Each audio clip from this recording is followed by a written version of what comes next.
दिनै जोबोद गोजोनथाव बाथ्रा जे नैबे गोदोसोनाय खुंग्रिं ओनसोलनि जेनाखि लामा बे लामा 10 किल'मिटार गुडविल स्किमाव बेखौ जोंनि बिटिआरनि EM मानगोनां रन्जित बसुमतारिया सायख'नानै बेखौ दिनै मावहोनायनि थाखाय दिनै अन्थाइ खाम्फा दिनै गायसननाय जाबाय।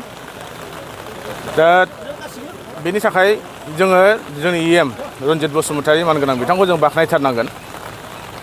मानोना बिथाङा बे लामाखौ नायनानै लामानि जेनाखि अबस्था बे गाज्रि अबस्थानि मोनसे लामाखौ दिनै बिथाङा मावफुंनानै होनो थाखाय दिनै सायख'दों। दा नैबे भुरबस्तिनिफ्राय जागायजेननानै सारागुरि खरपागुरि जानानै सेलेखागुरिसिम बे लामाया थांगोन। दा लामानि अबस्थायाथ' सेलेखागुरिसिमावबो जोबोद गाज्रिमोन आरो मेइनलि नैबे स्टार्टिं पइन्टआ बिराद गाज्रिसिनमोन। नैबे मानिफ्राय भुरबस्तिनिफ्राय सारागुरि थांनाय जेनाखि लामा बे जोबोद गाज्रिमोन। दा बे रोखोमनि मोनसे लामाया दिनै मावफुंजानो थांगासिनो दङ, जागायसिगोन खामानिया।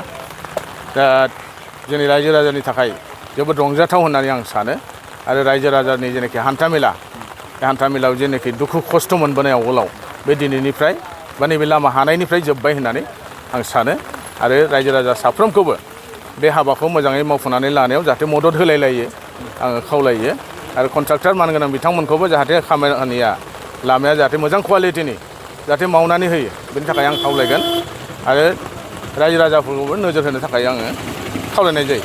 माब्लासिमाव लुफुंजागोन आरो बेसे रां बेसेबां बाजेटनि?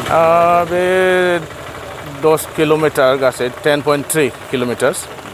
दा बेवहाय 9.4 बिदि आरो कौटि आरो 9 कौटिनि एसे बारा 9 कौटि 40 लाख बिदि। माब्लासिमाव लुफुंजागोन?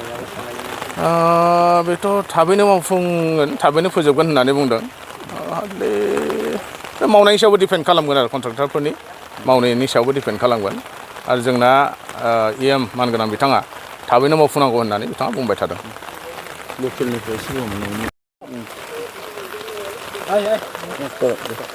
একচুৱেলি আজি চাবলৈ গ'লে আজি আমাৰ এই ভুৰবস্তি গাঁওখন প্ৰায় 110 বছৰমান হ'ল আজি স্থাপন কৰি। কিন্তু আজি 110 বছৰ পিছতো যিহেতু আমি আগতে ৰাস্তা বহুতবাৰ আমি আবেদন কৰিছিলোঁ কিন্তু পোৱা নাছিলোঁ। কিন্তু আমাৰ এইবাৰ বিটিআৰ চৰকাৰ হোৱাৰ লগে লগে আমাৰ ছাৰে এইবাৰ আমাক ৰাস্তাখন দিলে। গতিকে আমি নথৈ আনন্দিত হৈছোঁ। আমি ভুৰবস্তি গাঁওবাসী ৰাইজে আমি বহুত ধন্যবাদ জনাইছোঁ। কেনেকুৱা সহায় কৰিব আপোনালোকে ৰাস্তা বনোৱাত কণ্ট্ৰেক্টৰ? আমি গাঁৱৰ ৰাইজে আমি মিলি আমি সহায় কৰিম যে ক'ৰবা যদি মাটি অলপ ৰাস্তাটো যদি সৰু হৈ আছে সেই মাটিখিনি এৰি দিব লাগিব, নাইবা কাৰোবাৰ যদি অলপমান গছ কাটা যায় সেইটোও যাতে মানে এৰি দিব লাগিব। आं बयनिसिमबो खुलुमनाय जासिबाय। दिनैहाय जोङो 14 नं चिरांदुवार समस्तिनि सिङाव जोंहा खुंग्रिं प्राइमारिनि सिङाव बे भुरबस्तिनिफ्राय थांनानै सेलेखागुरि गामिसिम जे जोंहा 10 किल'मिटार जे मोनसे गुरिल मिशन बिनि गेजेरजों मोनसे जोंहा लामा जोंहा मावनो दिनैहाय अन्थाइ खाम्फा दिनै गायसननाय जादों। बे अन्थाइ खाम्फा गायसननायनि गेजेरजों आङो जोंनि बिटिआरनि जोंहा चिफ जोंहा प्रमद बर' सारखौ आङो खोब गोजोननाय जासिदों, साबायखर आं जासिदों।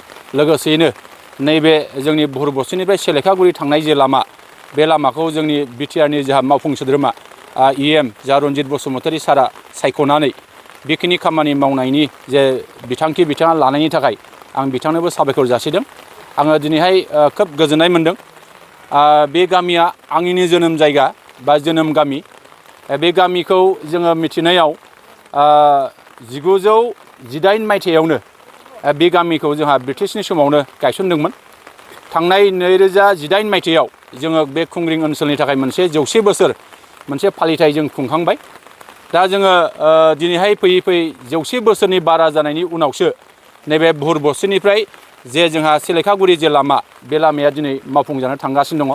थांनाय 17था बोसोराव नैबे जोंनि समस्तिनिफ्राय जा खाम्फा बरगयारि बिथाङा डिपुटि चिफ जादोंमोन। बे डिपुटि चिफ जानाय समावबो नैबे लामाखौ बिथाङा मावनानै होआखै आरो बे गामियाव जोंहा बर' दङ, आदिबासि दङ, राजबंसि दङ आरो गरखा मानसिफोर दङ। मोनब्रै कमिटिनि मानसिफ्रा बे जायगायाव दिनै रायजो जानानै दङ। दा बिथांमोना 17था बोसोराव बे गामिनि लामाखौ मावनानै होयैया खोब लाजिथाव होननानै आं सानदों, खोब दुखुनांथाव होननानै आं सानदों।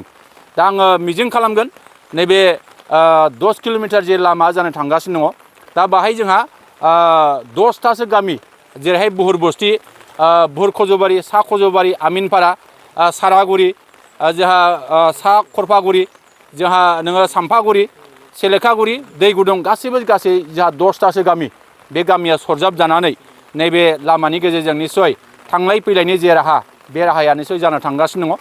आरो जोङो मोनसे समाव खोनादों जोंहा नैबे लामायानो थांनाय बे 100 बोसोराव गुदिमोन होननानै जों सानदों। जे दाखिनगाव, ओरैहाय सारागुरि, आमिनपारा, ओरै खुंग्रिं, नारेंगुरि, गलदंपारा, बे गासै गामिनि रायजो राजाफ्रा बे गामिजोंनो फैनानै जोंहा रुनिखाथायाव बाजार जानाय जों बेखौ खोनादों। आरो दिनैहाय बे गामिया गोग्लैसोनाय होननानै निस्सय बुंनांगोन। थांनाय बे हाग्रामा महिलारि दैदेननाय जे बिटिसि सरकार, बे सरकारनिफ्राय बिथांमोना नैबे खामानिखौ मावनो हायाखैमोन। दा नाथाय जोंनि बिटिआर सरकार फैनाय लोगो लोगो, प्रमद बर' दैदेननाय सरकार फैनाय लोगो लोगो नैबे लामाया निस्सय जानो थांगासिनो दङ। आं बेखौल' रायजो राजाफोरनिसिम खावलायगोन, जोंहा नैबे लामाया 6 मिटार जागोन होननानै खोनादों। दा बे 6 मिटार लामा जानांगौबा निस्सय जोंनि लामाया दा गुसेब जानानै दङ। बे लामाखौ फुवारनाय जागोन। बे लामा फुवारनायाव जोंनि रायजो राजाफोरनि हा हुआ एसे एनै थांनो हागौ। बे हा हु थांनाय समाव जाहाथे खुनु रायजो राजाया माना खालामालासे, अबजेक्सन खालामालासे जाहाथे हगारनानै नैबे खामानिखौ जाहाथे जाफुंसार खालामनायाव मोजां नोजोर लाखिगोन, आं बेखिनिखौ खावलायगोन। आरो जोंनि जायफ्रा बे खामानिखौ मावगोन कन्ट्राक्टर महरै, कमलाकान्त खाख्लारि आरो अजय नार्जारि, बिथांमोनहाबो बे खामानिखौ जोबजासिम जाहाथे मोजाङै मावफुंनानै होगोन आरो जोंनि थांनाय फैनायनि जे राहा बे मोजां जागोन, आं बेखौ मिजिं खालामो।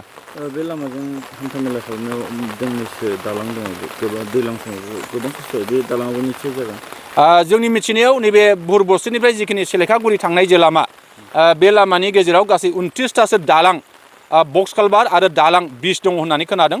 बे खामानिया थाबैनो मावजासिगोन आरो बे ब्रिज आरो बक्स कालभारा निस्सय थाबैनो मावजाग्रोनो हागौ बा मावनायनि थाखाय बिथांमोना थांखि लादों होननानै आं मिथिगौ।